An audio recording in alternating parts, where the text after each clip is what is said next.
Na bado tunaendelea na namna ya ufungiaji. Namna ya ufungiaji nini? Ufungiaji wa miche ya nyanya. Bado tunaendelea kujifunza zaidi. Bado tunaendelea kujifunza zaidi ili tuendelee kupeana elimu. Ili tuendelee kupeana ujuzi. Unamkuta mtu mwingine anauchukua mche wa nyanya, analichukua lile shina la nyanya, analifunga lile shina kama shina. Yaani kwa maana hiyo huo mche hauwezi kuzaa vizuri kama jinsi ambavyo unavyotaka kuzaa, kwa sababu utakuwa umeuchuna chuna na utauchubua kutokana na ile kamba. Na kwa sababu utakuwa umeufunga kwenye mti, umeufunga vizuri, hapo huo mche lazima hata kama upepo ukiwa unakuja utakuwa unapata mchubuko, maana upepo utasababisha kutokee msuguano kati ya mche na mti.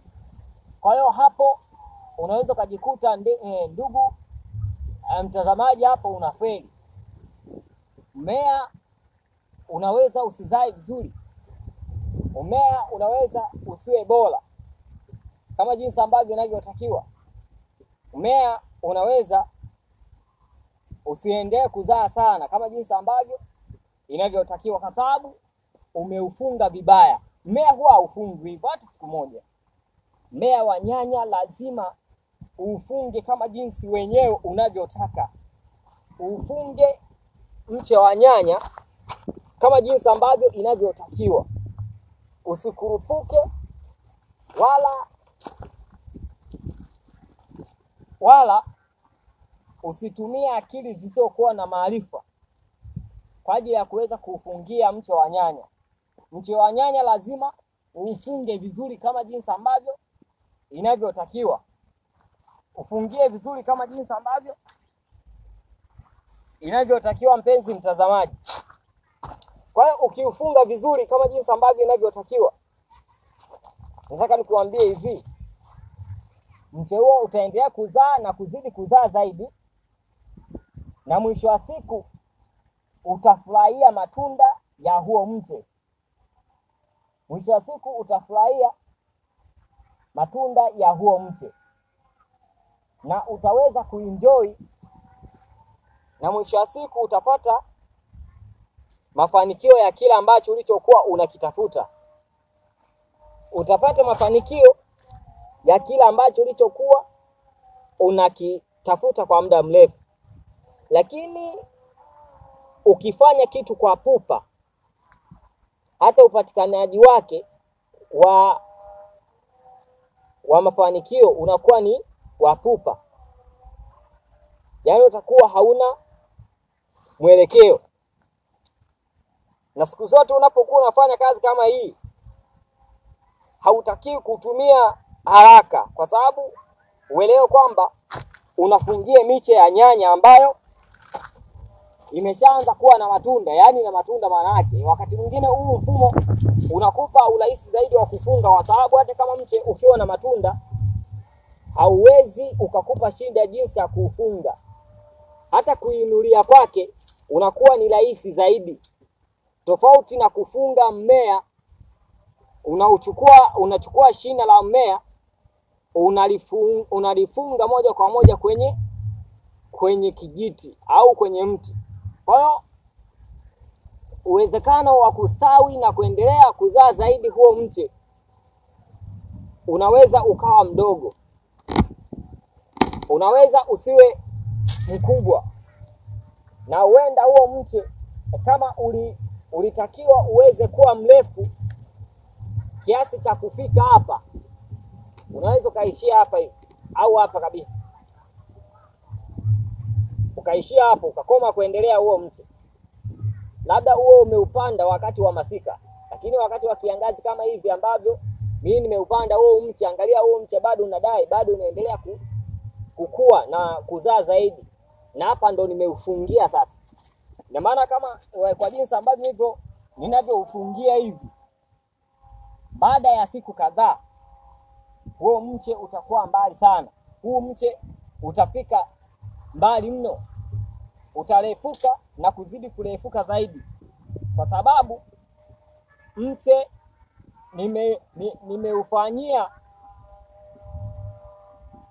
nimeufanyia vile ambavyo huo mche unavyotaka. Unajua kuna wakati mwingine mche huwa unataka huduma fulani hivi huo mche uzipate, na endapo huo mche ukiupatia huduma ambazo unazohitaji, huo mche unaweza ukakupa pongezi na shukrani kubwa ya kukuzalia mazao mengi, matunda ya kutosha, mazao mazuri.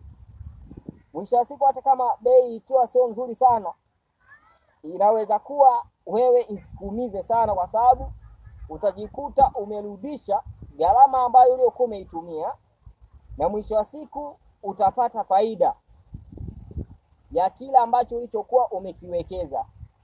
Kwa hiyo kama utarudisha fedha uliyokuwa umeiweka na kupata faida ya kile ulichokuwa umekiwekeza, tayari hapo, mpenzi mtazamaji na mjasiriamali mwenzangu, utakuwa haujafeli, bali utakuwa umefanikiwa, na tena utakuwa umeupiga mwingi, kwa misemo ya sasa hivi ambayo iliyopo sasa hivi mtaani. Vijana wanasema, sasa unaweza kukuta kwamba kijana mwenye nguvu zake amekaa kwenye pool table au amekaa kwenye kijiwe, anasema kuwa maisha ni magumu. Wakati anapokuwa anaongea hivyo kwamba maisha ni magumu, amekaa tu, hafanyi chochote, hajishughulishi na chochote, anadai kwamba maisha ni magumu, mambo kwake yeye hayaendi, kila kitu anachokifanya hakielewi. Kumbe hajaamua kufanya kazi kama jinsi ambavyo inavyotakiwa. Hajaamua kutumia uwezo ulioko ndani yake. Hajaamua kutumia ujuzi wa akili yake ulioko ndani ya uwezo wake wa akili, ya uwezo wake wa kufikiri. Hajaamua kuutumia. Kwa hiyo endapo akianza kuutumia vizuri, mafanikio yanaweza kaja, tena mafanikio yanaweza kawa makubwa. Mwisho wa siku akaondokana na kulalamika kuwa maisha ni magumu. Unajua wakati mwingine ubora wa maisha ama ugumu wa maisha anauamua yeye mwenyewe ambaye aliyeko ndani ya hayo maisha. Ina maana maisha hayawezi kubadilika bila wewe kuamua kubadilika katika kufikiri na kutenda kwako. Kwenye kuwekeza kwako na kudhubutu kwako, lazima uamue kubadilika. Usifanye kitu kwa kukariri kama jinsi ulivyokuwa umezoea kufanya. Ongeza ujuzi, endelea kujifunza, ili hata kama utakapokuwa unataka kuja kufanya kitu, unafanya kitu kwa ubora. Unafanya kitu kama jinsi ambavyo kinavyotakiwa. Unafanya kitu kama jinsi ambavyo unavyotakiwa kufanya. Na mwisho wa siku hicho kitu kinakupa nini? Kinakupa faida, kinakupa mafanikio. Tena mafanikio makubwa sana. Kama ambavyo ulivyoona sasa, mpenzi mtazamaji, hapa nimemaliza kufunga kama hivi. Hapa nimeshamaliza kufunga kama jinsi ambavyo unavyoona. Nimemaliza hapa kufunga kama jinsi unavyoona. Angalia jinsi mche ambavyo nilivyofunga vizuri. Hapa mche lazima utaendelea kwenda juu. Hapa mche lazima hautaanguka. Hapa mche lazima utaendelea kustawi. Angalia hizo tunda hizo. Yani ziko juu, hazijagusa ardhi, kwa sababu ya ufungaji mzuri. Kwa sababu ya ufungiaji mzuri. Angalia namna hii. Kwa sababu ya ufungiaji mzuri namna hii. Kwa hiyo mpenzi mtazamaji, nataka tuendelee zaidi kujifunza kwenye hili ili uweze kuelewa.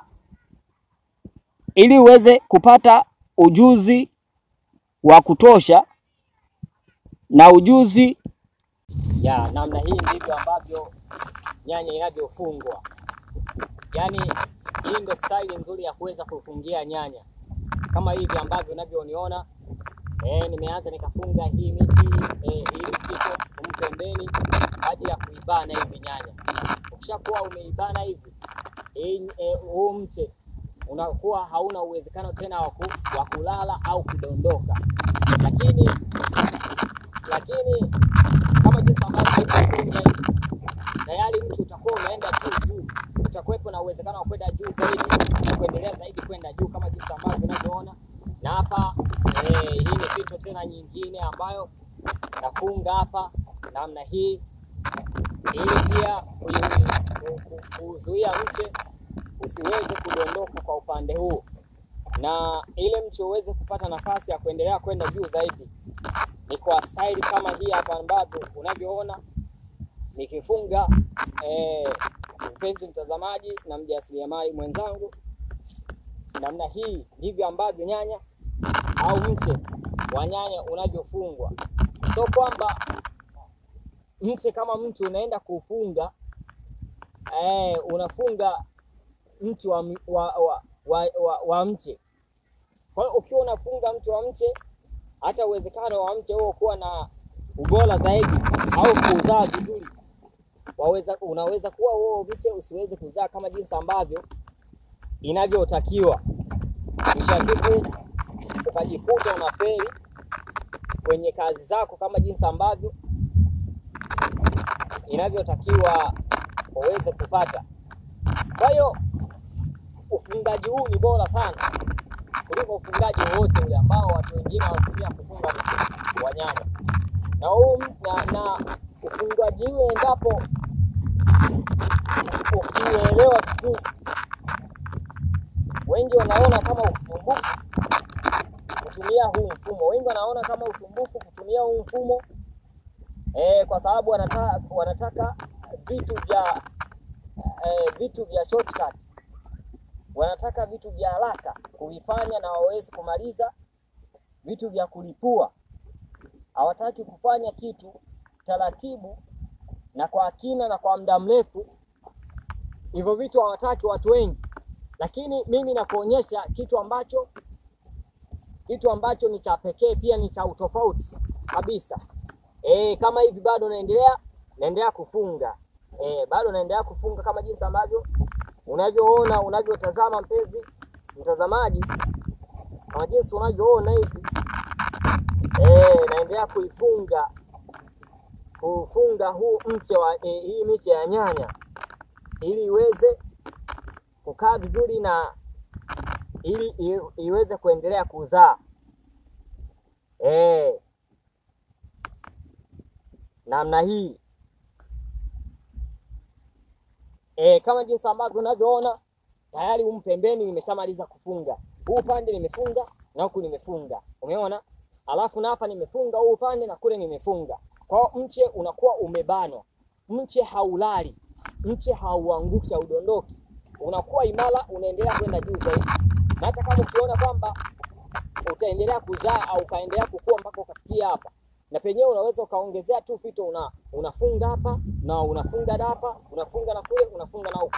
Lakini vile vile ili mche uweze kukua bora na usiweze kudondoka, kiasi ukajikuta umekula hasara. Mpenzi mtazamaji, nataka nikuonyeshe kitu kingine ambacho ni cha pekee sana, ambacho kinaweza kikawezesha huu mche usiweze kufanyeje kudondoka. Mwisho siku matunda yakadondoka chini, ukawa umekula hasara au ukakosa baadhi ya matunda. Maana mche wa nyanya siku zote kama ukiwa chini, kidondoka chini, kuna baadhi ya matunda yanaweza akaoza endapo maji yakiwa mengi.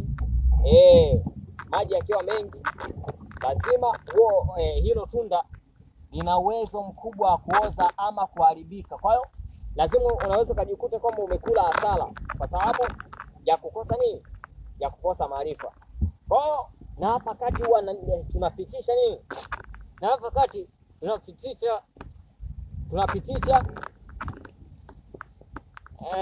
tunapitisha fito namna hii.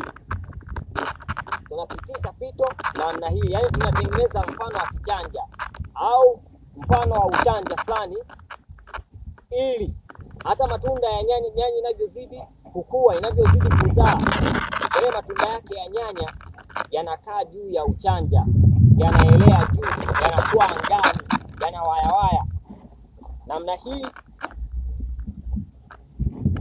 Kama jinsi unavyoona mpenzi mtazamaji, lazima unapopitisha pito ya hapa kati unatakiwa kuwa mwangalifu, maana unaweza ukajikuta unaharibu baadhi ya matawi au baadhi ya matunda ambayo mmea umezaa. Kwa hiyo unatakiwa kufunga kwa umakini kwa kuanza kuziachanisha kwanza hapa kati miche ambayo iliyokutana, miche miwili iliyokutana ya upande huu na ya upande ule kule. Kwa hiyo unapokuwa nafunga kwa kutumia hiki kijiti hapa, kijiti kinatenga miche ya huku na miche ya huko.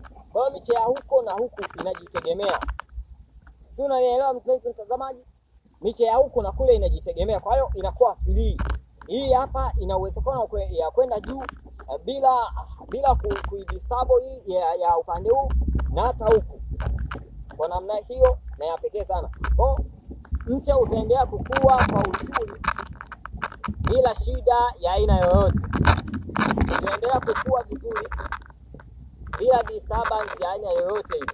Kwa utakuta mmea unaendelea kustawi, mmea utazidi kukua, mmea utazidi kuzaa, kwa sababu mmea umefungwa vizuri. Mmea haujafungwa vibaya.